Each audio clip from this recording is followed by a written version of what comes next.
Tonight on Connecticut's news station, the Russian invasion a year later. Ukraine is alive. We're looking back on the devastation the country has faced as the U.S. pledges more help in year 2. We stand with the people of the Ukraine and what they have fought for. Connecticut Reflects. We'll show you how our state and Ukrainian refugees here are marking 1 year of the Russian invasion. The wind finally settling down, but a cold night ahead tonight, and we are already on the weather watch for another storm early next week. EMT arrested. A Connecticut man accused of kidnapping a co-worker who he used to date. And a ship mystery more than 200 years old could be solved not too far off our state's coast. Now at 10, this is Fox 61, Connecticut's news station. We begin at 10 with Connecticut, the U.S., and countries around the world standing with Ukraine. Exactly 1 year since the Russian invasion began. Good evening. I'm Jen Bernstein. And I'm Ben Goldman. Thanks for joining us here. On February 24th, 2022, Russia began the largest military conflict in Europe since World War II. Russian troops entered Ukraine from the north, south, and east, forcing more than 8 million Ukrainians to flee their homes. Many of the refugees went to neighboring Poland, but other countries around the world, including the United States, welcomed them in a time of crisis. A few weeks after the invasion began, Russia launched one of the war's deadliest attacks in the southern port city of Mariupol. The UN says more than 3,300 Ukrainian civilians died last March, which was the most in any month of the war. The Associated Press and Frontline have independently verified more than 630 war crimes committed by Russians, but Ukraine's prosecutor general is investigating more than 71,000 reports of violations of the laws of war. Western nations estimate about 200,000 Russian troops and about 100,000 Ukrainian soldiers have been killed or injured in the invasion.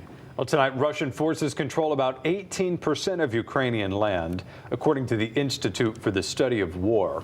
Ukrainian troops have pushed back against Russia, which controlled 27% of Ukraine back in late March.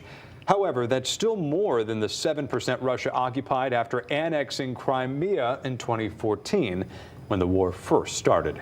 Ukrainian President Volodymyr Zelensky held solemn tributes in the capital city of Kyiv today. He presented the awards to military chaplains at a monastery. President Zelensky also broke wartime protocols and broadcasted a live news conference. Respect our right to live on our land. Leave our territory. Stop bombing us. President Joe Biden met virtually with G7 leaders and President Zelensky.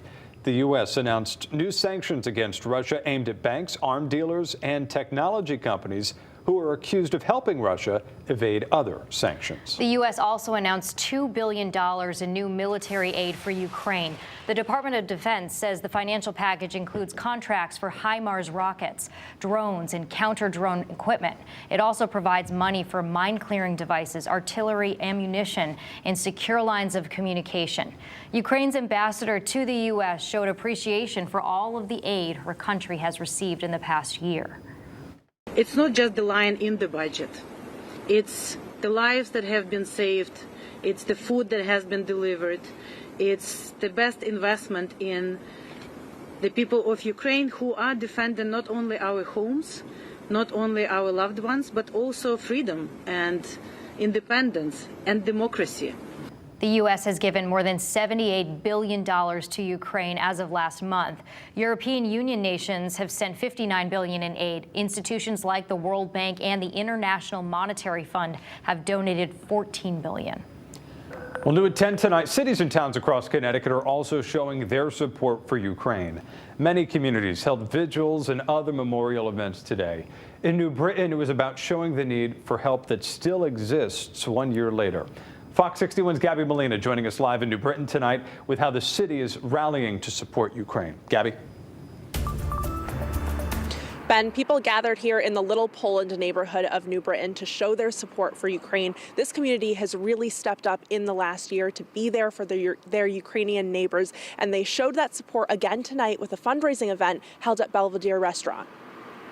On the calendar, it's been 1 year since the Russian invasion of Ukraine began. But in the hearts of Ukrainians, it doesn't quite seem that way. For most of the people, the year have passed, but for Ukrainians, it's just like one long, endless day. In some ways, not much has changed since February 24th, 2022. The war is ongoing. It's real. It's happening at the moment. It's unbelievable. But so is the support Ukrainians have received. I'm thankful for these guys who help us to keep us up, because with no you guys, we will lose Ukraine. In a restaurant in the Little Poland neighborhood of New Britain, the 1 year mark was observed by highlighting how much help is still needed, raising money for the City of Goodness, a shelter in Ukraine that's home to dozens of orphans, many of whom lost parents in the war. More children are coming, and now we are raising money for a rehabilitation center for those kids. Anna Kopelars of Berlin has visited Ukraine 9 times in the last year, collecting funds for the shelter and helping in whatever way she can. I play with them, I change the diapers, I feed them, I carry them around. I just got attached to those children, so I just return again and again and again and again. Her next mission is to get the rehabilitation center at the shelter built, to help the children continue to move forward amid the chaos. We cannot wait till the war is over and start building. We have to help them now. They need help now. Hoping that people continue to step up the second year as they did in the first. A huge support from the whole world. I really feel it, and this feeling gives me hope that we will definitely win. According to the folks that I spoke to tonight, there are about 180 children at that shelter right now. Live in New Britain, Gabby Molina, Fox 61, Connecticut's news station. Wow, Gabby, thank you very much. Well, the White House has made its support for Ukraine clear. However, Capitol Hill isn't as unified in providing aid. Senator Richard Blumenthal is urging his colleagues to provide more resources and funding from the U.S. He's just back from a trip to Germany where he met with U.S. military members training Ukrainian fighters. He also visited Kiev last month where he saw that the war's impact firsthand. And Senator Blumenthal says on a taping of The Real Story that a lot is at stake.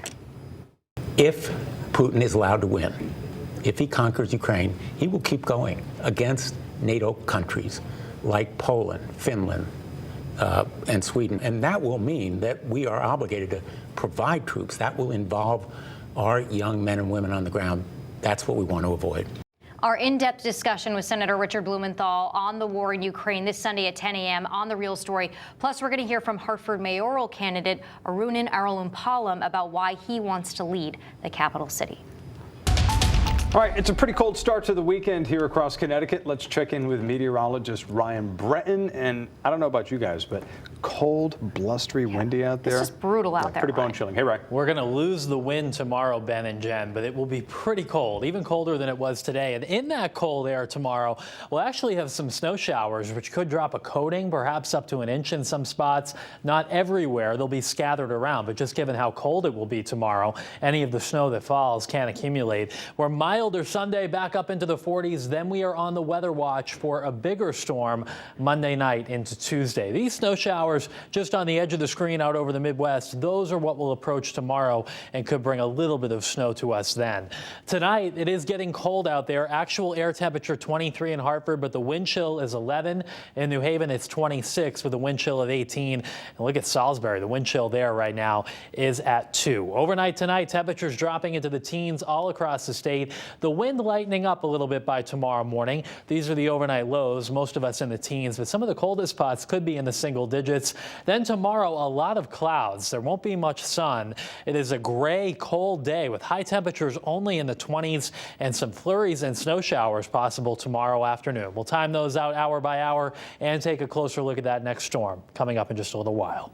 Ryan, thank you. Last night's freezing rain knocked out power for about 7,000 Eversource customers. More than 1,000 of those customers were in Tolland. Along with the ice, the wind, and the cold temperatures, it made things difficult in town today. The good news is that nearly everybody has power again tonight. Eversource says only 11 of Tolland's 6,200 customers are still without power. We saw the wind in the forecast, and the wind picked up, and all the iced trees really started to do damage to our power infrastructure. Eversource says about 220 customers statewide still have no power, with more than 90 of them in the town of Canterbury. Well, we are following breaking news out of New Haven tonight, where police are investigating a man's death after he fell at a state park. Environmental Conservation Police say officers responded to a report of a person who fell at West Rock Ridge State Park. They searched and found a 25-year-old man who was pronounced dead at the scene. We will bring you updates on this breaking news as soon as we learn more. And new at 10, an EMT in Bridgeport is accused of kidnapping one of his co-workers who he used to date. Police say 22-year-old Bradley Doyle of Milford is facing 5 charges, including first-degree kidnapping and robbery by carjacking. Investigators say he forced a woman into her car in the parking lot of American Medical Response before he drove her car away. The woman called 911 and state police chased after him. Troopers stopped him more than 50 miles away and had him. Doyle is being watched by police at a hospital and is being held on $1 million bond. Police are investigating a shooting in the south end of Hartford tonight. They say a man in his 60s was shot but is in stable condition at Hartford Hospital. It happened on Hillside Avenue around 2:30 this afternoon. No word yet on any arrests. Tonight, state police are looking for anyone who saw a deadly crash in Hartford this morning. Troopers say 25-year-old Joseph Johnson of Manchester lost control on routes 5 and 15 near exit 86. He drove through a guardrail, hit a tree, and went down an embankment. Johnson died at the scene.